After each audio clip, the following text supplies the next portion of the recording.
नमस्कार जय जगन्नाथ जय बाबा बराड़ बालुकेश्वर पुणी एक वीडियो को आपण मानक स्वागत जनाऊँ।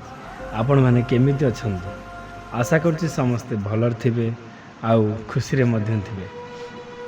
आज भिडियोटी कहाँ पर जाऊँगी आपण मैंने तो थंबनेल देखिकी जानी सारी तथापि मु किछि कही रखी भिडियोटी कहाँ पर जाऊँ।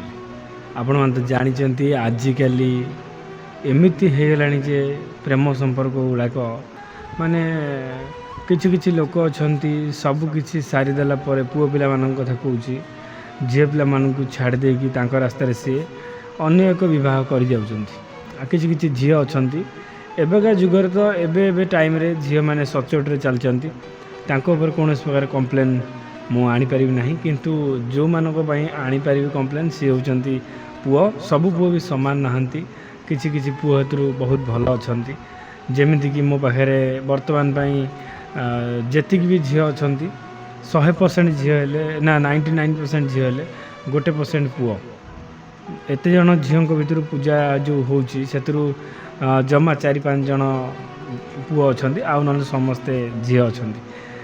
चलंतु मु तो कही रखी आगु कौन घटुची कौन नहीं किंतु ये कहानी आपण माने प्रथम जानी रखिए झीलटीर कौन होता आउ कहीं एत डहल विकल होता ये एक कहानी अच्छी। कहानी हूँ संबलपुर कोई एक छोट गाँ हो कि बस्ती हो कि मार्केट हो कि बजार सहर जहाँ भी होता किंतु मुझे कथा बुझापी चेष्टा कर मु खाली चेष्टा करी एतिकी जानापी घरटा कौटी सी कही आम घर संबलपुर आमर जो हीराकुद डैम अच्छी हीराकुद डैम रु आमको अधघंटे रास्ता बस रे गले अधघंटे लगे आम घर से मुझे पचारि हो आगू भौणी पढ़ कौन असुविधा है कौन ना से आरंभ करते स्कूल बेलू सृष्टि गोटे गाँव रे किंतु गोटे गाँव रे बड़ गाँटे से गाँटा गाँ एकर मुंडे या झील हरले सेपट मुंडे पुओ घर भीतर से भल पाए होता से स्कूल बेलर भल पाए स्कूल बेलर ही रही जाता कॉलेज जाए नाला किमित कौन जाइला आपण मैंने शुणु जेहेतु गाँव रे घर आपण मैंने जानी फेरथे जानी सारी भीतर केते बड़ संपर्क थिबो आ केते रिलेशन घटी केते फिजिकल होते केते कौन होते से तमें निजे भाभी चिंती चेष्टा कर जेहेतु तुम बॉयफ्रेंड हो कि गर्लफ्रेंड हो पाखे अच्छी से माने चाहती कौन डेली जो भी आमर इच्छा हम फिजिकाल से मिसामिशी हो जाती कि गाँव गाँ घर ना संध्या हो कि राति हो जहाँ भी हो सी मिलामिशा हो जाती प्रेम संपर्क होता स्कूल पिला जो स्कूल पाठ पढ़ नी से देखा चाह हो हाई स्कूल प्रेम संपर्क आरंभ होता हाई स्कूल जो अष्टम पढ़ले अष्टम पढ़ियारू दिजण को देखा देखी करी जहाँ तो गाँ गंडार देखिथे से अलग कथा देखा देखी कलापर दिजण प्रेम संपर्क से आस्ते आस्ते बढ़ी दिजण को कुआकुई है प्रेम संपर्क पूरा स्ट्रंग होता स्ट्रंग है भितर संपर्क चलला सी घर चॉकलेट नहीं कि आसे या दिए पैसा पतर नहीं कि आसे झील पछार गुड़ाए भितर आस्ते आस्ते हो फिजिकाल आला फिजिकाल हो एत मात्रा फिजिकाल है एत मात्रा फिजिकाल जे झील थिला टिके छोट जातिर पुओ थिला टिके हाई बड़ जातिर थिला किंतु भितर भल पाया भल स्ट्रंग हो गला दिजण मिसिक फिजिकाल कले बुलाबुली कले जमी समस्ते कर पार्क फिल्म जिम सब आड़े बुलाबुली कले स्कूल बाहाना करके आसवे स्कूल कड़े बाहाना करके जा पार्क रे बसते तो कौ जंगल मध्य पशि जाइए कि कौ पुराणा स्कूल घरे पशि जाइए ये सब जिन तो मत साइड रे कही आसिले सब जंग खोली कहले गोटे खराब लगे भाई कह मतलब से लगे एत जिन कही ना भितर यही सब फिजिकाल है दशम परीक्षा सरीगला पुओ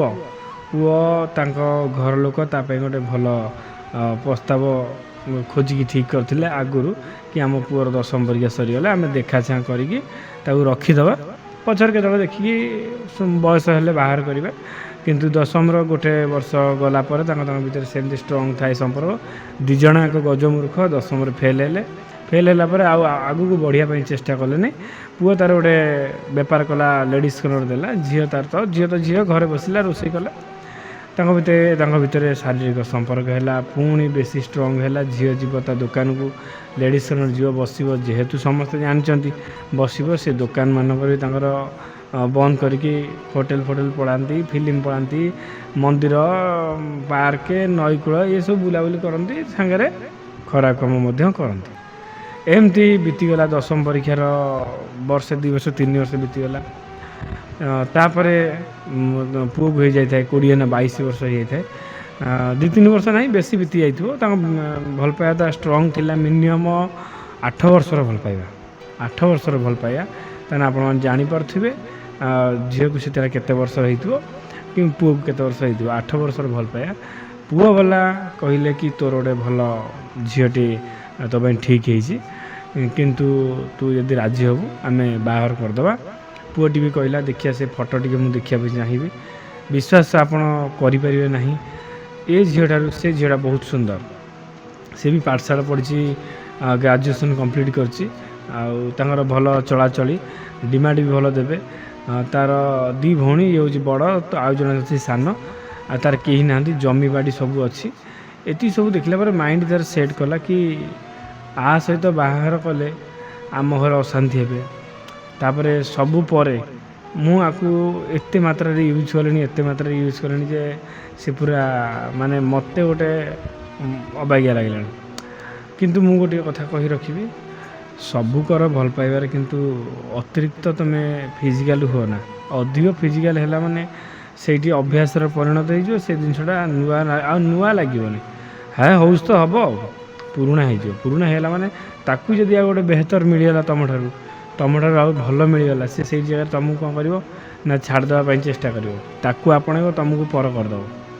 ଘର ଲୋକ ଯେତେବେଳେ ଦେଖେଇଲେ, ସେ ଫଟୋ ଦେଖି ପୁରା ରାଜି ହେଲା ପରେ ତାଙ୍କ ଭିତରେ ପୁଅକୁ ସିଏ ନା ଝିଅକୁ ସିଏ କହିନାହାନ୍ତି। ପୁଅ ବାଲା ଯାଇକି ଝିଅ ଘରେ ଦେଖିଦେଇ ଆଇଲେ, ନିଜେ ପୁଅ ବି ଯାଇକି ଦେଖିଦେଇ ଆସିଲା ପରେ ଝିଅ କତରୁ ନମ୍ବର ମାଗିକି ଆଣିଲେ। ତାଙ୍କର ପୁରା ପସନ୍ଦ ହେଇଗଲା। ନମ୍ବର ପୁଅଟା ମାଗିକି ଆଣିଲା ପରେ କହିଲା କି ମୁଁ ମୋ ଜୀବନରେ କାହାରିକି ଭଲ ପାଇନି। ତାଙ୍କ ଭିତରେ କଥାବାର୍ତ୍ତା ଆରମ୍ଭ ହଉ, କଥାବାର୍ତ୍ତା ତାଙ୍କର ଚାଲିଲା ଭିତରେ ଘର ଲୋକ ବି ରାଜି ହେଲେ, କହିଲେ ହଁ ଆମେ ବି ରାଜି, ପୁଅ ବାଲା ବି ରାଜି। ସମସ୍ତେ ରାଜିରୁଜା ହେଲା ପରେ ଝିଅଟା ସହିତ ଟିକେ ଆସ୍ତେ କଥା ବନ୍ଦ କରିଦେଲା। ଆସ୍ତେ ବନ୍ଦ ତ କରିନି, ଆସ୍ତେ କମେଇଦେଲା। ଯେତେବେଳେ ଝିଅ ପଚାରେ ତୁ କାହିଁକି ମୋ ସହିତ କଥାବାର୍ତ୍ତା କମେଇଦେଲୁ, ନା ମୁଁ ଟିକେ ବ୍ୟସ୍ତ ଅଛି, ଦୋକାନରେ ଜାମ୍ ରହୁଛି, ଆଉ କଥା ହେଇପାରୁନି। ସେ ବି ଭାବିଲା ହଁ ଦୋକାନ ଦେଇଛି ଗୋଟେ, ଆଗେ ତ ଫାଙ୍କା ଥିଲା, କଥା ହେଉଥିଲା, ଦୋକାନ ଦେଇଛି, ଜାମ୍ ରହୁଛି, କଥା ହେଇପାରୁନି, ମୁଁ କ'ଣ ବା ରାଗିବି ଆଉ ତା ଉପରେ, କିଛି ରାଗିବାର ନାହିଁ। ସେଠି ଝିଅଟା ତାର ଅଚିନ୍ତାରେ ରହିବା ଭିତରେ ଆଙ୍କର ଫାଇନାଲ୍ ଖିଆ ଯେତେବେଳେ ହେଲା, ଫାଇନାଲ୍ ଖାଇବା ପାଇଁ ଯେତେବେଳେ ଲୋକ ଆସିଲେ ଆଙ୍କ ଘରକୁ, ସେଇଠି ସେ ଜାଣିଲା କି ପଚାରିଲା ସବୁ କାହା ଘରକୁ ଯାଉଛନ୍ତି। ସେ କହିଲେ ସେ ଲାଷ୍ଟ ମୁଣ୍ଡରେ ଯେଉଁ ତା ଘରକୁ ଯାଉଛନ୍ତି। ସେଇଠି ସେ ଜାଣିଲା କି ତାର ଫାଇନାଲ୍ ଖାଇବା ପାଇଁ ଆସିଛନ୍ତି। କ'ଣ କରିବ ଯାଇକି ସିଧା ଯାଇକି ପହଞ୍ଚିଲା ସାଇକେଲ ଧରି ତାଙ୍କ ଗୋଟେ ବଡ଼ ଗାଁଟେ। ସାଇକେଲ ଧରି ଯେତେବେଳେ ପହଞ୍ଚିଲା, ଦେଖିଲା ସେମାନେ ସବୁ ଫାଇନାଲ୍ ଖାଇବା ଆସିଛନ୍ତି। ଯାଇ ତା ମାଆକୁ ପଚାରିଲା, ମା ଆଉ ଏଇସବୁ ଠିକ୍ କଥା, ଆଉ ମୁଁ ଏତେ ବର୍ଷ ହେଲାଣି ଆମେ ଭଲ ପାଇଛୁ, 8 ବର୍ଷ ହେଲାଣି, ମୋ ଦେହକୁ ମୁଁ ତିଳ କରି ତାଙ୍କ ମତରେ ଦାନ କରି ଜାଳି ସାରିଛି। ଆଉ ଶେଷରେ ମୋ ପାଖରେ କ'ଣ ବା ଅଛି, ମୁଁ ତାକୁ ନେଇ କାହା କତିକି ଯିବି, କାହା କତିକି ଅଇଁଠାଖିଆ ଦେହକୁ ନେଇକି ଯିବି? ତୁମ ପୁଅ ସହିତ ତୁମେ ଯେଉଁଟା କରୁଛ କ'ଣ ଠିକ୍ କରୁଛ? ସେ କହିଲା, ମା ଦେଖ, ପୁଅଟି ଅଛି ମାନେ 1000 ଝିଅ ଆସିବେ, ଝିଅଟି ଅଛି ମାନେ 1000 ପୁଅ ଆସିବେ। ଯଦି ମୋ ପୁଅଟା ତାଙ୍କ ଘରଠିକି ଯିବା ପାଇଁ ରେଡ଼ି ଅଛି, ଆମେ ବାପା ମା' ହେଇକି କ'ଣ ବା କରିପାରିବୁ? ତୁ ମନା ତାକୁ, ଯଦି ତୁ ମନେଇ ପାରିବୁ ଠିକ୍ ଅଛି। ସେଇଠି ଝିଅଟା ବହୁତ ଭୋ ହୋଇ କାନ୍ଦିଥିଲା, ତାକୁ ଭାରି କଷ୍ଟ ହେଇଥିଲା। ଆଉ ସମସ୍ତଙ୍କୁ କଷ୍ଟ ହେବ, ତୁମକୁ ବି କଷ୍ଟ ହେବ। ତୁମେମାନେ ଶୁଣି ରଖ, ଥରେ ତୁମ ବୟଫ୍ରେଣ୍ଡର ହେଉ କିମ୍ବା ଗାର୍ଲଫ୍ରେଣ୍ଡର ହେଉ ଥରେ ବାହାଘର ହେଉଛି, ଆପଣମାନେ କେତେ କଷ୍ଟ ପାଇବେ। କମେଣ୍ଟ ମାଧ୍ୟମରେ ମତାମତ ଜଣାଇବେ। କାହିଁକିନା ମୁଁ ଜାଣିଛି, ମୁଁ ମୋ ଆଖିରେ ତ ଦେଖିନି, କିନ୍ତୁ କାନରେ ଶୁଣିଛି କେତେ ସେମାନେ କାନ୍ଦନ୍ତି। ଏ କାନ୍ଦି ଡହଳ ବିକଳ ହେଇଯାନ୍ତି। କେହି ତ ବିଷ ଖାଇଦିଅନ୍ତି, ଆଉ କେହି ଦୌଡ଼ା ମଧ୍ୟ ଦେଇଦିଅନ୍ତି। ଏମିତି ସବୁ ହୁଏ। ଶେଷରେ ପୁଅଟା କତିକି ଗଲା ସେମାନେ ଗଲା ପରେ ପୁଅଟା କତିକି ଗଲା ପୁଅର ଗୋଡ଼ ହାତରେ ପଡ଼ିକି ତାକୁ ବହୁତ ମାନେ ଭୁଲ ଭୁଲ ମାଗିଲା, କହିଲା ମୁଁ ଯାହା ବି ଭୁଲ କରିଛି ମୋତେ କ୍ଷମା କରିଦିଅ, ମୋତେ କାହିଁକି ମୁଁ କ'ଣ ଦୋଷ କରିଛି, ଯଦି ବା ଦୋଷ କରିଛି ମୋତେ କ୍ଷମା କରିଦିଅ, ମୁଁ କ'ଣ ଦୋଷ କରିଛି ତୁମେ ଅନ୍ୟ ଆଡ଼େ ବାହା ହେବାକୁ ଚାହୁଁଛ। ପୁଅ କହିଲା ନାଇଁ ତୁ କିଛି ଦୋଷ କରିନୁ, ତୁ ମୋତେ ଆଉ ଭଲ ଲାଗୁନୁ, ଯେତେ ଦିନ ଲାଗୁଥିଲୁ। କହିଲା ଆଉ ମୋର ଯେଉଁ ଇଜ୍ଜତଟା ଦେଇଛି ତୁମକୁ ସେଇଟା କ'ଣ ଭଲ କଲ, ଯେଉଁଟା ନେଇଗଲ, ମୁଁ କାହାକୁ କତିକି ଯିବି, ଏ ଅଇଁଠାଖିଆ ଦେହ ନେଇକି କାହା କତିକି ଯିବି, ଏ ଧର୍ଷିତା ଦେହଟା ନେଇକି କାହା କତିକି ଯିବି। ପୁଅଟା ସେଇଠି ତାକୁ ଉତ୍ତର ଦେଉଛି, ତୁ କ'ଣ ଭଲ କି, ତୁ ଯଦି ଭଲ ହେଇଥାନ୍ତୁ ମୋ ସହିତ ଏତେ ଥର କାହିଁ ଇଏ କରିଥାନ୍ତୁ, ତୁ ଖରାପଟା ବୋଲି ମୋ ସହିତ ଏତେ ଥର ଶାରୀରିକ ସମ୍ପର୍କ ରଖିଲୁ। ଆରେ କଥା କ'ଣ କହିବ, ଗାଁରେ ତ ଘର, ସେ କୁଆଡ଼େ ଭଲ ପାଇଲା କ'ଣ କଲା ତୁମେ କ'ଣ ଜାଣିପାରିଲନି? ତୁମେ ତାକୁ here ଦୋଷୀ କରୁଛ, ଗୋଟେ ଭଲ ସୁନ୍ଦର ଝିଅ ପାଇଛ ବୋଲି ତାକୁ ଦୋଷୀ କରୁଛ, ଦୋଷୀ କଲା ପରେ ତାକୁ ପାଦରେ ଆଡ଼େଇ ଦେଉଛ, ଲାଭ କ'ଣ? ବହୁତ କଷ୍ଟ କରିକି ସେ ଭୋ ହୋଇ କାନ୍ଦିକି ମୁଣ୍ଡ ବାଡ଼େଇ ସେଠି ମୁଣ୍ଡ ଫୁଲେଇ ଦେଇଥିଲା, ଆଖିରୁ ଲୁହ ଢାଳି ଢାଳି ମୁହଁଟା ପୁରା କଳା ପକାଇ ଦେଇଥିଲା। ଦେଖିବାକୁ ବି ଭଲଟିଏ, ତାଠାରୁ ଇଏ ଟିକେ ଆଉ ଅଧିକ ଭଲ ବୋଲି ସେ ତା ଆଡ଼ୁ ଅଧିକ ଭଲ। ତାପରେ ଦୁଇଟା ଭଉଣୀ କେହି ନାହାନ୍ତି ଜମିବାଡ଼ି ଖାଇବାକୁ, ସେ ସବୁ ଜମିବାଡ଼ି ଆଶାରେ ସମସ୍ତେ ପ୍ଲାନ୍ ପ୍ରୋଗ୍ରାମ୍ କରିକି ତାକୁ ସିଏ ଆପଣେଇ ନେବା ପାଇଁ ଚେଷ୍ଟା କରିଛି। ଏଠି ଗଲା ପରେ ସେ ତାର କାନ୍ଦି କାନ୍ଦି ଘରେ ଆସି ପହଞ୍ଚି ଆଉ ଫୋନ୍ କିଛି କଲାନି, ଫୋନ୍ ସୁଇଚ୍ ଅଫ୍ କରିଦେଲା। ସୁଇଚ୍ ଅଫ୍ କରିଦେଲା ପରେ ବୋଇ କାନ୍ଦିଲା ପରେ ଅଖିଆ ହାପିଆ 2 ଦିନ 3 ଦିନ ରହିଲା ପରେ ତା ବାପା ମା' ସମସ୍ତେ ବୁଝେଇଲେ, ଦେଖ ଝିଅ ତୁ ତ ତୋର ଆଗ ପଛ ଚିନ୍ତା ନ କରି ତାକୁ ସବୁ କଥା କହିଲୁ, ଯାହା ମାଗିଲା ଦେଲା, ଯାହା ତୋତେ ମାଗିଲା ତୁ ଦେଇଦେଲୁ, ଆମେ ବା ଆଉ କ'ଣ କରିପାରିବୁ, ଭଗବାନଙ୍କୁ ଡାକୁଛୁ ସବୁ ଠିକ୍ଠାକ୍ ହେଇଯାଉ, ତୁ ଖାଇଦେ। 4 ଦିନ 5 ଦିନ ଖାଇଲାନି ପିଇଲାନି, ବିଷ ବୋଟଲ ଧଇଲା ଖାଇବା ପାଇଁ, କିନ୍ତୁ ତା ଘର ଲୋକ ତ ଜଗିକି ରହିଲେ ବୋଲି ସେ ଖାଇପାରିଲା ନାହିଁ। ଫାଇନାଲ୍ ଖିଆ ତାଙ୍କର ହେଇଗଲା ଡିମାଣ୍ଡ ଫିମାଣ୍ଡ ଛିଡ଼ିବା ପାଇଁ ଯେତେବେଳେ ଯାଇଥିଲା ଏମିତି ପଳେଇଲା। ଫାଇନାଲ୍ ଖିଆ ପରେ 1 ମାସ ପଳେଇଲା, 1 ମାସ ପରେ ତାଙ୍କର ଯେଉଁ ଲଗ୍ନ ଧରାଯାଏ ସେ ଲଗ୍ନ ଜିନିଷ ଧରିକି ଆସିଲେ ଯେତେବେଳେ ଝିଅ କତିକି ଖବର କିଏ ପହଞ୍ଚାଇ ଦେଲା କି ଗୋଟେ ନିରୀହ ଝିଅକୁ ତୁ ଯାହାକୁ ବାହା ହେବାକୁ ଯାଉଛୁ, ଗୋଟେ ନିରୀହ ସାଧା ସିଧା ଶାନ୍ତ ସରଳ ଗୋଟେ ଛୋଟ ଟିକେ ତାଙ୍କଠାରୁ ତଳ ଜାତିର ଝିଅକୁ ସେ ଭଲ ପାଇ ହଜାର ଥର ତା ସହିତ ଶାରୀରିକ ସମ୍ପର୍କ ରଖି ତାର କେତେ କ'ଣ ପିଲାପିଲି ସେମାନେ ନଷ୍ଟ କରି ଶେଷ ତୋତେ ଟିକେ ସୁନ୍ଦର ଦେଖିଲା, ତ ଜମିବାଡ଼ି ଦେଖିଲା ବୋଲି ତୋତେ ବାହା ହେବା ପାଇଁ ରାଜି ହେଲା, ସେ ଝିଅଟାକୁ ଧୋକା ଦେଇଦେଲା। ତୁ କ'ଣ ଚାହୁଁଛୁ, ତାକୁ ବାହା ହେଇ ଖୁସିରେ ରହିବୁ ନା ସେ ଝିଅକୁ ତା କତିରେ ନେଇ ଯୋଡ଼ି ଦେବୁ?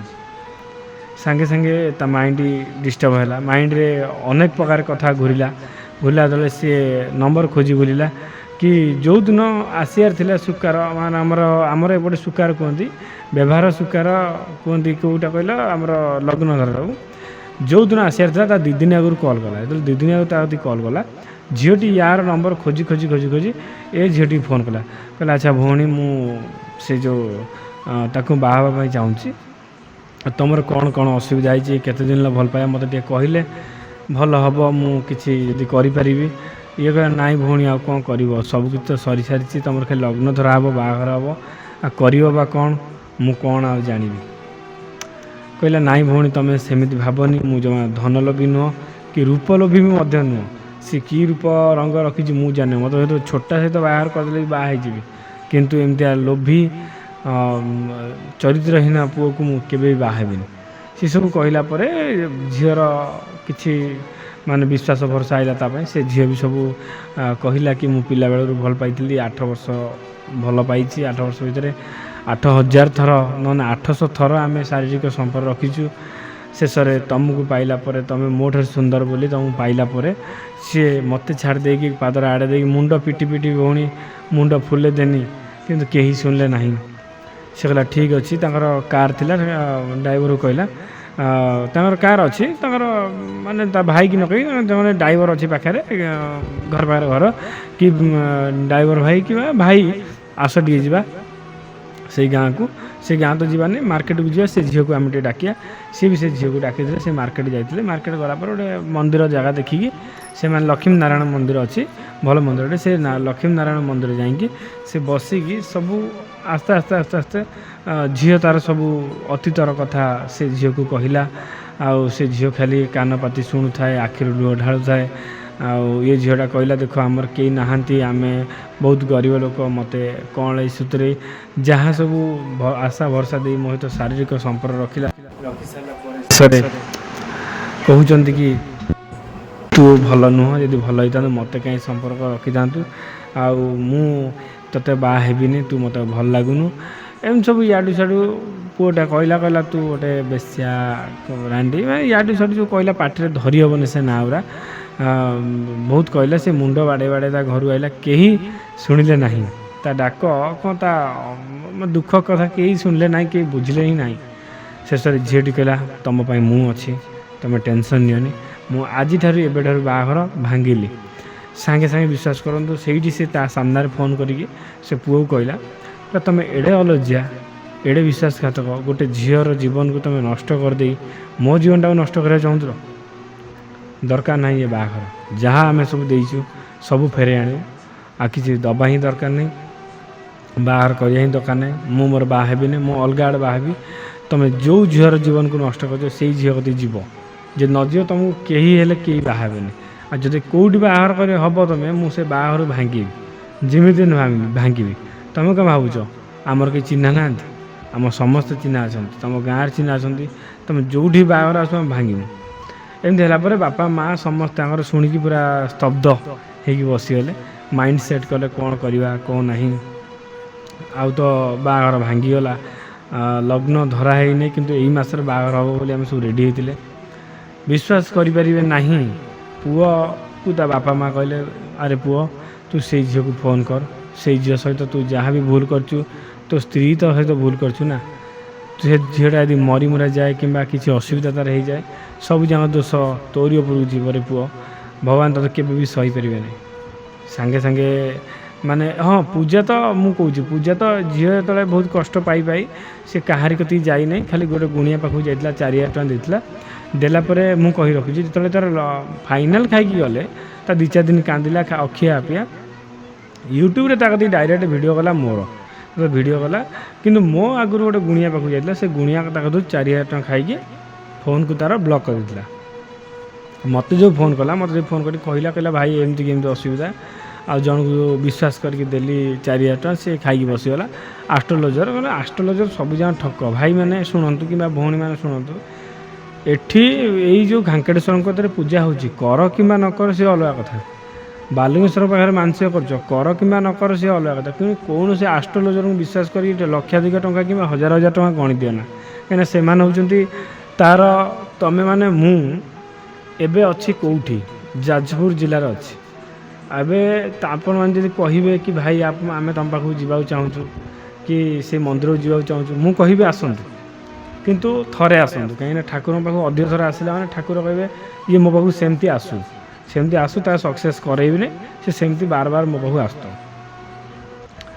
किंतु से माने जो मु तो कहीदेवी ये आस आम घर तो देखुच ये घर मु चारिआडे देखेदेवी ब्लॉग करी जाऊँगी सब देखेदेवी किंतु से माने पूरा माने जहाँ कहते अंतर्ध्यान हो रही से कौ जगह रही कौन कहते कई तार टेर पाइबे एमती हूँ कथा तांकर पूजा होता सामान्य गोटे पूजा होती गोटे पूजा सामान्य तो नुह भगवान का कथा मु सॉरी जदि छोट मुहर बड़ कथा भूल कहीदेली गोटे ही पूजा तांकर होती गोटे पूजार 2 दिन खंडे गड़ी तापर ये नाटक सब है झील कति खबर पहुँचला से खबर किए पहुँचला कौन पहुँचला कि टेर आइले टेर कई पाइलानी कि खबर भी कई पाइलानी सांगे सांगे पुआ वाला को माने जो जो कहले बे झील फोन करी कहला कि तू मोटे चरित्र है ना ये सी पुआ वाला टेंशन रही पुआ वाला कहले कि तू से झील को नहीं आस से झील तो तू जहाँ कर तू ही कर तू जाचु जमा तो दोष करनी दोष घर लक्ष्मी हो माने झील हो बोहू हो घर लक्ष्मी साताणी तू यदि एमती गोड़े आड़े देबू तेना आमको अन्न कन्न भी अंटबनी ये कहला पुआ फोन करता झील कति कि मोर भूल हो जाइए जहाँ भूल हो मत क्षमा करदे आउ जानी सारी कौन घटी कौन ना सी आसिकी घर लोक क्या गोटे धरिकी तो कौन कथा कौन ना मु तो जानी किंतु परिस्थिति केते मात्रा क्षतिकारक हम मु सब जानी सारी एति रिक्वेस्ट आग पछे चिंता न करी आस ବାହା ହେଇଯିବା ମନ୍ଦିରରେ, ଘରେ ରିସେପସନ୍ ହେବ, ଯାହା ଖିଆପିଆ ହେବ ଘରେ ହେବ, ମନ୍ଦିରରେ କିଛି ଖିଆ ହେବନି। ତୁମ ଘର ଲୋକ ଆମ ଘର ଲୋକ ଯାଇକି ମନ୍ଦିରରେ ବାହାଘର କରିଦେଇକି ପଳେଇ ଆସିବା। ଦେଖିବା ଭଗବାନଙ୍କ ରାୟ ଯାହା ହେବ। ଝିଅଟି ମୋତେ ଫୋନ୍ କଲା, କହିଲା ଭାଇ ଗୋଟେ ସୋମବାର ତ ହେଇଛି, ସେମାନେ ମୋତେ କହୁଛନ୍ତି ଆସ ବୋଲି, ଯିବି କି ଯିବିନି। ଠିକ୍ ଅଛି ଯାଅ, ଭଗବାନ ଯଦି ଡାକ ଏତେ ଜଲ୍ଦି ଶୁଣିଦେଲେ ତାହେଲେ ନିଶ୍ଚିତ ଯାଅ, କିଛି ଅସୁବିଧା ନାହିଁ। ଆଉ ଯେଉଁ 6ଟା ସୋମବାର ରହିଲା ତାକୁ ପୂଜା କରିଦେବା, ନହେଲେ ଛାଡ଼ିଦେବା, ଏଥିରେ କିଛି ଅସୁବିଧା ନାହିଁ। ସକ୍ସେସ୍ ତ ହେଇଗଲା ଭଗବାନ ଦୟାରୁ, ଯାହା ହଉ ତାଙ୍କ ଦୁଇ ଜଣଙ୍କର ସକ୍ସେସ୍ ହେଇଗଲା। ବାବା ଖାଙ୍କେଟେଶ୍ୱର ତାଙ୍କ ଡାକ ଶୁଣିଲେ। ଏମିତି ସମସ୍ତଙ୍କର ଡାକ ଶୁଣିବେ, ମୁଁ 100% ଗ୍ୟାରେଣ୍ଟି ଦେଉଛି। ସମସ୍ତଙ୍କ ଡାକ ଶୁଣିବେ, ସମସ୍ତେ ଟିକେ ଧୈର୍ଯ୍ୟ ଧରିବ, ଅଧୈର୍ଯ୍ୟ ହେବନି। ଅଧୈର୍ଯ୍ୟ ହେଲେ ସବୁ କଥାରେ ଲେଟ୍ ହେଇଥାଏ, ଅଧୈର୍ଯ୍ୟ ହେବନି। ଆଜି ପାଇଁ ଏଇ ଭିଡ଼ିଓଟା ଏତିକି। ଭିଡ଼ିଓଟି କେମିତି ଆପଣଙ୍କୁ ଲାଗିଲା କମେଣ୍ଟ ମାଧ୍ୟମରେ ମତାମତ ଜଣାଇବେ, ଆଉ ଚ୍ୟାନେଲକୁ ସବସ୍କ୍ରାଇବ୍ କରିବେ। ରହିଲି, ଜୟ ଜଗନ୍ନାଥ, ଜୟ ବାବା ବରାଳ ବାଲୁଙ୍କେଶ୍ୱର, ବାବା ଖାଙ୍କେଟେଶ୍ୱର। ପୁଣି ଦେଖା ହେବା, ପୁଣି କାଲି ସେଇ 1:30 ରାତିରେ, ଏମିତି ନିଦୁଆ ଆଖିରେ ଆପଣଙ୍କ ସାଥିରେ।